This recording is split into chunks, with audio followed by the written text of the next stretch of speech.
Saudações, alunos da terceira série! Estamos começando mais uma aula de História. Aula que a gente continua a discutir aquele período da República Brasileira que durou de 1945 até 1964 e que ficou conhecido na literatura como a República Populista.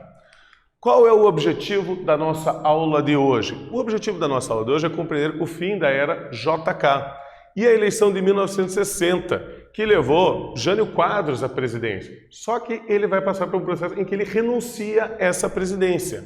E também conhecer os principais aspectos do governo de João Goulart, que foi o vice de Jânio Quadros, e os condicionantes para o golpe de 1964. Vamos retomar aqui alguns conceitos. A política desenvolvimentista do Juscelino Kubitschek foi duradoura e beneficiou a todos? Vamos lembrar aqui que a política desenvolvimentista de JK era aquela política do Estado se associar e criar facilidades para o estabelecimento de empresas particulares no Brasil.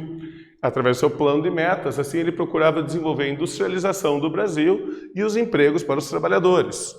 E aqui nós temos uma imagem com a inauguração da cidade de Brasília. E as incertezas aí que iam acontecendo. Ainda não estava totalmente terminada a cidade, mas já tendo aí um status tal. E grandes incertezas para os candangos, que eram aqueles trabalhadores que migraram de outras regiões do Brasil, como do Nordeste, do Norte do Brasil, para justamente servirem de mão de obra na construção dessa nova cidade, dessa nova capital para o Brasil. Então, a pergunta da política desenvolvimentista de JK foi duradoura e beneficiou a todos? A resposta é: o crescimento econômico do governo JK criou um clima de otimismo e gerou muitos empregos realmente, mas não beneficiou igualmente todas as regiões brasileiras. O final de seu mandato foi marcado pelo retorno da inflação e por problemas econômicos. Então todo aquele clima de otimismo que havia, de que o Brasil ia para frente, enfim, no final do mandato de JK já não era tão otimista assim. Já começávamos a enfrentar problemas econômicos novamente, como o retorno da inflação. Para refletir, esse aqui foi o candidato a presidente, que é o Jânio Quadros, é o símbolo dele. O símbolo do Jânio Quadros era a vassoura. E olha o jingle da campanha de Jânio Quadros. Varre, varre, varre, vassourinha, varre, varre a bandalheira, que o povo já está cansado de sofrer dessa maneira. Jânio Quadros é a esperança desse povo abandonado. Jânio Quadros é a certeza de um Brasil moralizado. Tem duas questões que chamam muita atenção nesse jingle do Jânio Quadros. A primeira é a questão de varrer a bandalheira. A vassoura, que era o símbolo dele, é porque ele afirmava que ele ia varrer a corrupção, que ele ia livrar o Brasil da corrupção. E o outro é a questão de moralizar o Brasil, trazer uma moral, um código de ética aqui. Esse foi o jingle da campanha de Jânio Quadros que levou à vitória. Por que será que ele fez tanto sucesso? Justamente ao criar um padrão moral de comportamento e já afirmar isso no seu jingle, e pela proposta aí que ele ia varrer a corrupção, que ele ia conseguir limpar o Brasil da corrupção. Um problema bastante comum no Brasil, como a gente pode ver nesse mapa. Esse mapa aqui é o mapa da corrupção no mundo. Tá? O índice da percepção da corrupção no mundo segundo a Transparência Internacional. Quanto mais escuro é o país aqui nesse quadro, maior é a percepção da corrupção. Então, quanto mais escuro, mais alta é a corrupção. O Brasil encontra-se na posição de número 105, entre os 197 países reconhecidos pela ONU. Então, a gente está numa posição bastante elevada, a gente está na metade de baixo aí da tabela. E gostaria de ressaltar que esse mapa ele fala da corrupção percebida, a percepção de corrupção. Porque se a corrupção for muito bem feita, digamos assim, a gente não vai nem perceber que ela aconteceu. Então aí entra uma questão da percepção, o que dá para ver dela. A eleição de 1960. Jânio Quadros, ele era de um partido pequeno, o PTN, mas ele foi apoiado pela UDN. E ele apresentou-se como um candidato que seria independente, que ele estava acima dos partidos. Ele não tinha grandes vínculos partidários, diários. E com um governo sem donos e sem influências. Ele não ia ser manipulado por um empresário ou manipulado por políticos. E tinha um discurso extremamente moralizador e anticomunista. Vamos lembrar sempre que, nesse momento, a gente estava vivendo um contexto internacional da Guerra Fria, daquela grande disputa ideológica entre a União Soviética e os Estados Unidos, entre o comunismo e o capitalismo. A vice-presidência coube a João Goulart, que ele era da coligação PTB-PSD. e era inimigo de Jânio. Nessa eleição foi possível votar em um candidato a presidente e outro para vice. Essa é uma das questões polêmicas da Constituição dessa época, porque você votava num candidato para presidente e você também escolhia quem que você queria para vice-presidente. Hoje, as eleições no Brasil, você quando vota para presidente, automaticamente você já vota no vice-presidente. E faz algum sentido, porque essa Constituição criava o incômodo de você ter, às vezes, um presidente de um pensamento e o vice-presidente que era inimigo dele, que era opositor dele. Isso criava um grande incômodo político na hora de governar, você ter um vice-presidente que você não concorda. O curto governo de Jânio. Quando Jânio assumiu o governo, em 1961, a inflação e a dívida externa brasileira estavam muito elevadas. E ele tomou uma série de medidas que descontentou a população. Ele acabou, por exemplo, com o subsídio do trigo e com o subsídio do petróleo, que era um valor que ajudava a baixar o preço do trigo, ajudava a baixar o preço do petróleo. E manteve uma relação muito tensa com o Congresso. Ele não gostava do Congresso, ele discutia com o Congresso constantemente e acabou se ocupando de questões menores que causaram grande polêmica, como, por exemplo, aqui, o famoso Pijânio. O Jânio Quadros, ele como presidente, se envolvendo em questões menores, como qual é o tipo de roupa que o funcionário público tem que usar para ir para o trabalho. Aqui o Pijânio. Se pode ou não ter brigas de galo no Brasil. Ele proibiu o biquíni nas praias. Então são questões assim, que podem até ser discutidas, porém não é a função de um presidente da República discutir essas questões. Isso aí é uma questão mais para o Congresso, legislação, e não propriamente para a presidência. Ele teria assuntos mais importantes para discutir. Mas uma das maiores marcas de Jânio Quadros foi a sua política externa independente. Jânio Quadros negou-se a manter o alinhamento com os Estados Unidos e reatou relações comerciais com a União Soviética e com a China. E não só isso, ele também criticou o bloqueio econômico que os Estados Unidos estão fazendo na ilha de Cuba. Mas a medida mais polêmica de todas foi a condecoração de Ernesto Che Guevara, com uma grande honra militar aqui no Brasil. Vamos lembrar que o Ernesto Che Guevara ele foi um dos heróis da Revolução Cubana, que levou Cuba ao socialismo e a ficar na esfera de influência da União Soviética. Isso aqui ele trouxe para Brasília, o Che Guevara, ele condecorou como um herói o Che Guevara, um socialista, um cara que fez uma revolução socialista. O que vocês acham que os Estados Unidos pensou disso e outros empresários brasileiros pensou? Então, isso aí gerou grande acusação dele ser um aliado dos comunistas. Ele está condecorando o Che Guevara. Mas vamos então para a nossa primeira atividade da aula de hoje. Leia o trecho a seguir. Sua política externa causava constrangimentos, para não dizer uma franca oposição dos setores conservadores da imprensa, da Igreja Católica e das Forças Armadas, marcadas pelo anticomunismo visceral e fanático. A quem e qual ação o trecho acima se refere? Vocês vão ter um tempinho aí para pensar e eu já retorno com a resposta.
Então, alunos, conseguiram escrever uma resposta?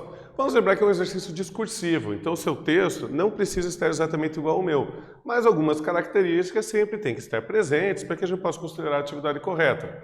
A pergunta é, a quem e a qual ação o trecho acima se refere? Aqui minha sugestão de resposta. Se refere ao presidente Jânio Quadros e ao fato dele ter condecorado com uma alta honra militar a Gran Cruz da Ordem do Cruzeiro do Sul, Ernesto Che Guevara, um dos líderes da Revolução Cubana, tá? Em um contexto marcado pela polarização da Guerra Fria. Então começa de novo a aparecer esse fantasma da ameaça do comunismo no Brasil.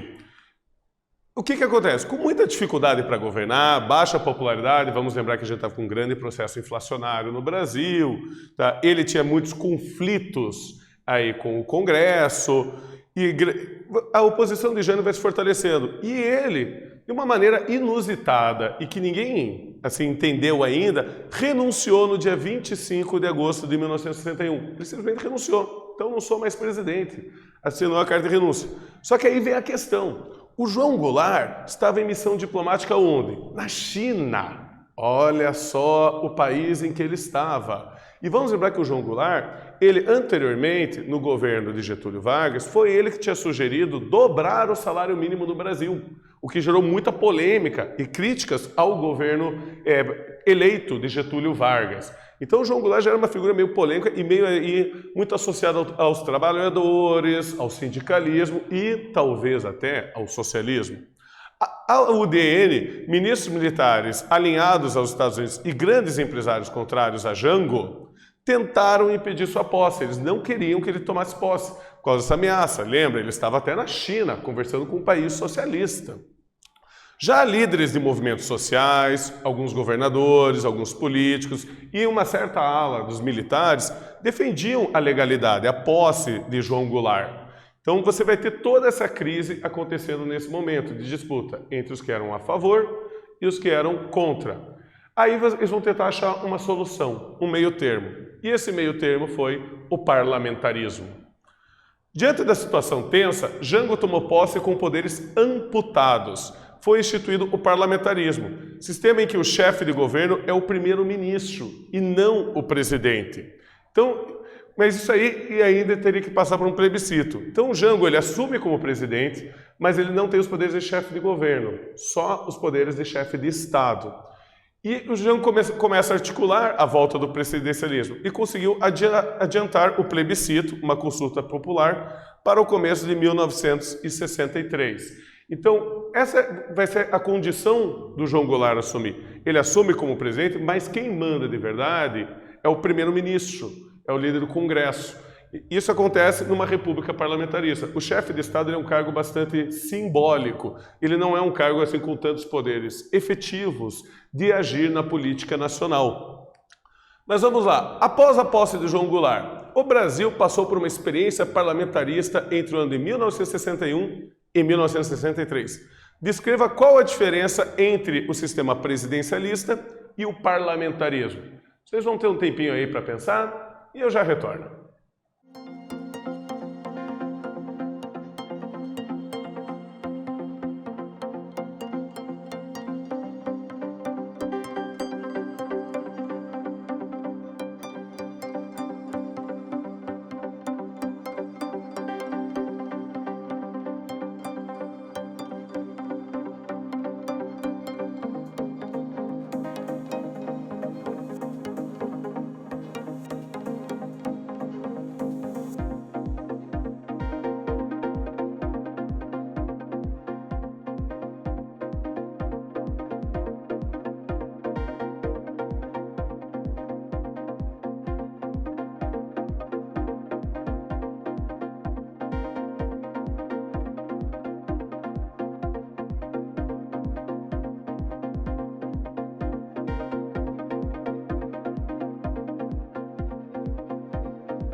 Então, alunos, conseguiram pensar uma resposta? Eu perguntei para vocês. Descreva qual é a diferença entre o presidencialismo e o parlamentarismo.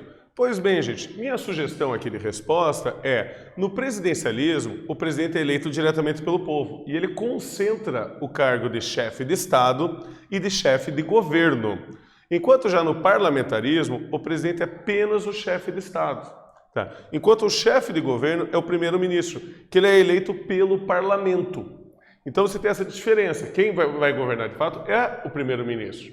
Isso aí acabava então tirando grande parte dos poderes de Jango. Como foi o governo então de Jango, agora que ele conseguiu a aprovação do presidencialismo e retomar a sua função como chefe de governo? Bom, você vai ter problemas com muitas inflações e greves acontecendo. Estava muito alta a inflação, havia uma série de crises econômicas. E uma dificuldade muito grande em unir o Congresso politicamente para sua agenda, já que ele era constantemente contestado sobre suas ideias sociais.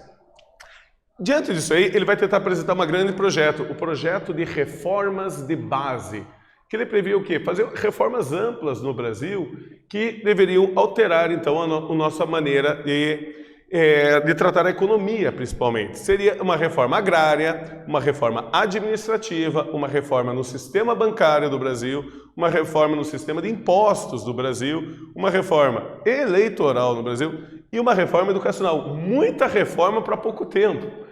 Tá? Mas isso aí gerou muita crítica de muita gente. Ele estava querendo mudar demais o Brasil. E com certeza a grande parte dessa crítica se envolveu na reforma agrária.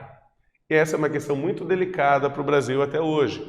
A busca de aproximação com as camadas populares da classe média. Então ele fazia uma busca aí por essas classes. E a sociedade, com isso, ela vai se dividindo entre diversas opiniões. Os que se tornavam favoráveis ao governo do Jango e aqueles que começavam a se opor cada vez mais ferrenhamente ao governo do Jango.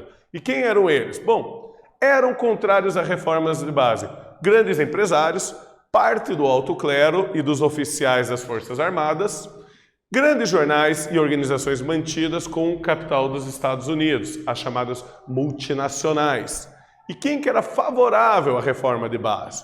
Os movimentos sociais organizados, como o movimento estudantil, movimento da juventude católica, os sindicatos e os movimentos de trabalhadores urbanos e rurais. Então nós vamos ter uma sociedade polarizada, uma sociedade aqui dividida.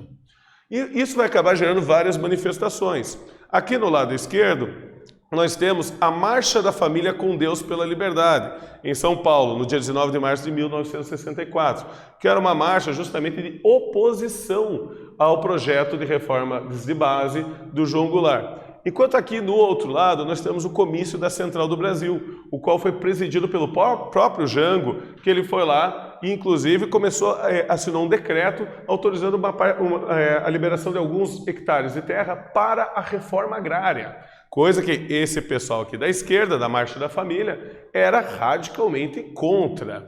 Certo? Então vamos para a nossa última atividade da aula de hoje. Leia o trecho a seguir. Como sinceramente declarou em várias oportunidades, Goulart entendia ser possível, com as reformas sociais, consolidar o capitalismo industrial brasileiro e torná-lo mais humano e patriótico. Por que as reformas propostas por João Goulart não foram aprovadas? Vocês vão ter aí um tempinho para pensar e eu já retorno.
Então, alunos, conseguiram responder?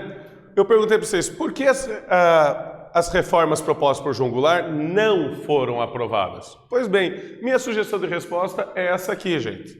Jango era defensor do trabalhismo e acreditava que, com as reformas, poderia diminuir a desigualdade do país. Para as direitas, o fato dele dialogar com diversas forças políticas, incluindo os comunistas, era justificativa para denunciá-lo como comunista. Vivia-se o contexto da Guerra Fria e os Estados Unidos apoiavam a queda de governos com agendas reformistas ou que preferiam um não alinhamento com a sua política. Certo? Então, uma retomada aqui. O que nós vimos na aula de hoje? Nessa aula, estudamos a eleição de Jânio Quadros e o seu conturbado governo, que durou apenas 7 meses. A tentativa de setores civis e militares de impedir a posse de Jango. O governo de Jango e sua agenda reformista e a polarização política que antecedeu o golpe de 31 de março de 1964. Então, eu agradeço a todos por mais essa aula. Até a próxima.